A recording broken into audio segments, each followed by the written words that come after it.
welcome back to Fuck Shame in the Ass, my YouTube channel, about a whole bunch of stuff that I don't want to talk about, but do because maybe it'll help someone and also it gets it out of my head. Currently, it looks like I don't even have teeth. Okay. Currently, I am at Cary Park in Seattle, which is on top of a hill in Queen Anne or whatever, and it overlooks the beautiful Seattle area, and I am eating cake and peanut M&Ms and drinking Diet Dr. Pepper and sitting in my car and just kind of doing my own thing while everyone probably looks at me because it's a very busy night. A lot of hooligans come here to smoke weed in their car on a lovely Saturday evening, especially a non-rainy one like tonight. They get stoned and then take pictures of themselves with the view. So that's nice. But speaking of marijuana, tonight I am talking about addiction, and we'll see what happens when I talk about that, because I've got some opinions on it, and I don't even know where to start. But to start off, for those of you who don't know me, I was addicted to alcohol and drugs for, I don't know, it's hard for me to put a timeline on it because there's a difference between like heavy usage and actual physical addiction and mental addiction. I think there were probably 2 or 3 years that really were the worst, and 2 years for sure of complete physical addiction to different substances. Otherwise, before that, I think I was drinking heavily. I never experienced alcohol withdrawals. I relied on alcohol to make me feel better at the end of the day, but at the end of the day, I didn't need it to be okay. Like physically, I didn't wake up and drink or any of that stuff. So was I using it as a coping mechanism? Yes. Was I completely addicted? No. That's what I think. So I was also doing things like smoking marijuana and doing some party drugs sometimes, and I think for a long time I wasn't really addicted to that stuff. I was using it as an unhealthy coping mechanism, and also just exploring. So there's a blurry line there for me. I was kind of doing both things. So, yeah, so that wasn't great. But then came the Percocet, and my God, if you have not done opiates, do not, because they're the best thing in the world. And I'm super, super grateful that I did not do heroin, because it might have been game over for me. But Percocet was pretty cool, and I was physically addicted to that. And I remember when I first became physically addicted because I went to the doctor for restless legs. Like, I couldn't figure out why my legs hurt so bad, and I was so restless, and I was just so, like, this kept happening to me, and I knew that I was taking Percocet to make it go away, but I thought that was just because Percocet is a painkiller, will make things go away. So I thought it was an underlying condition that the Percocet was treating, not the fact that when I didn't have Percocet, my legs were hurting so bad. It was just agonizing pain. Whoever has experienced like the kicks and stuff from opiates knows how bad that can feel. So it sucked. It sucked super bad. And then I did meth.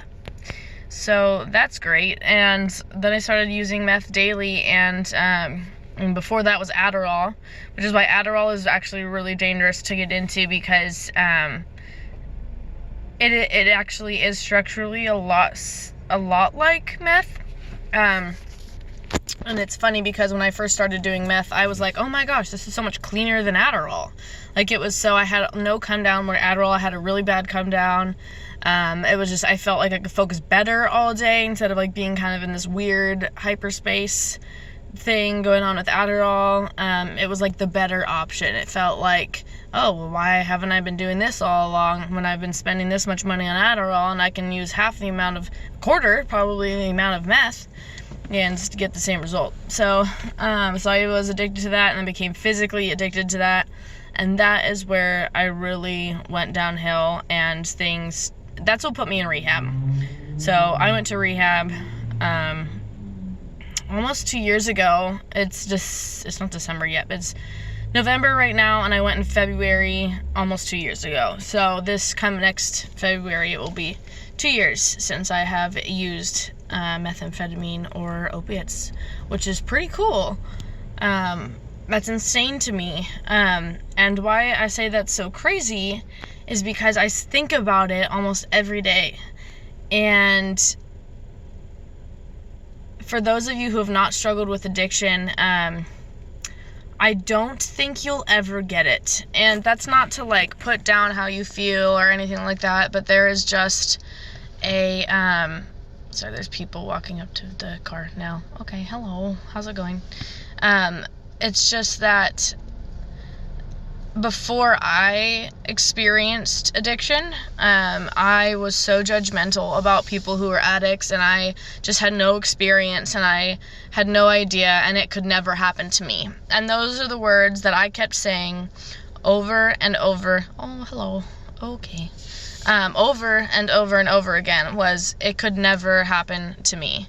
And that's when I did meth the first time. I was like, oh, I know people get really addicted to this stuff, but I'm more responsible, and I'm just gonna do it a couple times, and it could never happen to me. And that I just kept saying that until I was shooting at meth, and then I was in rehab. Like it just, I went from like doing cocaine occasionally because it's like a party drug to like, then I was like shooting at meth, and I had no idea what had happened. Like it just, it's insane how especially that drug takes a hold of you. So yeah, I don't know what I even want to talk about. It's just insane. And I think what sparked me wanting to talk about it was the fact that I've been clean for almost that amount of time, for almost 2 years, and I'm still having using dreams, and I'm still craving that release and that fun, and especially because my mental health is so poor, and I'm having a really hard time finding a solution to my OCD and to the depression that I've been experiencing. It's just hard to know that something will make you feel better and then choose to not do that. The way I've explained it to people before who just don't understand, like, wow, how could someone steal money from their family that they love and that they cherish, and steal money just to buy like opiates especially? And I'm like, I have to explain, like, okay, imagine like you're really down and you are, as an addict, most likely depressed or have anxiety issues or trauma, or, you know, you're in this bad mental space, and all you have to do is take a pill, and everything is fine. Like, everything goes away. Like, your problems are fixed. Like, the mental problems are fixed. Like, you do not feel bad anymore. And that is the very, very dangerous thing, is that you're teaching your brain that, like, your happiness comes from something external, and the only problem with it is that it's not sustainable. So that's why, like, if you take SSRIs or any other kind of like psychoactive drug, no, that's not the right word, but you know what I mean, like antidepressants or anything, if you take those drugs, like, that's a sustainable chemical change in your body. Some people it's not. Some people react poorly to certain medications, but like, it's not, you're not gonna go steal from your family to get your SSRI. Like, that's not how it happens. But unfortunately, doing a whole bunch of Percocet all day, every day is much more effective than an SSRI, in my opinion. It's just not a long-term solution. And so that sucks. And I don't know, it's just crazy, because, like, you just don't know what it's like until you're there, and I never thought it would be me, and it is. And now I have to, like, still deal with the fact that, like, I want to do drugs all the time, and do a lot of mental work around that. And I think everyone can understand addiction to a certain degree, just a little bit if they really try. Some people don't have the desire to understand at all, and still think it's like a moral issue, which it's not. And it would almost be easier if it was, because that means like you could like guilt someone into changing, or like if it were someone just making a choice because they're a bad person, like, that's almost easier to understand than having really, really good people lie to you and steal and cheat and not be able to stay clean. And like, it doesn't make sense, and it's one of the most tragic things in the entire world to handle. And like, I don't know how. Well, I do know how. Part of me doesn't know how I've stayed sober this long, and I'm not. I mean, I've had like drinks and stuff, which that's a whole nother conversation. I'm gonna put that aside for right now. But to not use hard drugs for that long is insane to me. And I like, and even being an addict and thinking about other addicts, like, I don't get why people can't just stop. And it's not like, I don't know, it's just hard. And if you or a loved one are dealing with addiction, like, my heart goes out to you, and you can always message me, and I'll talk to you. And there's programs out there, and there's so many different rehabs to go to. And I should make a video talking about like the rehab life and how it's a business, and not like just there to save you. Because you have to realize rehab is amazing, but you have to realize that it's a business. Like, it's in a capitalist country. Like, they are giving you better care because it brings in more money. And that doesn't mean the staff aren't great, and that doesn't mean they don't care, but like, you have to realize what's going on and then utilize the service that they are providing. It's like going to get a massage or something. Like, they're providing a service, they want to do it best so they can charge more money.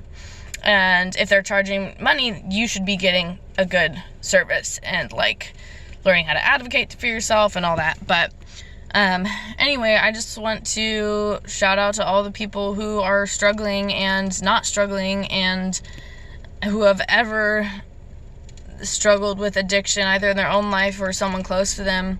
You're badass and you're hardcore. And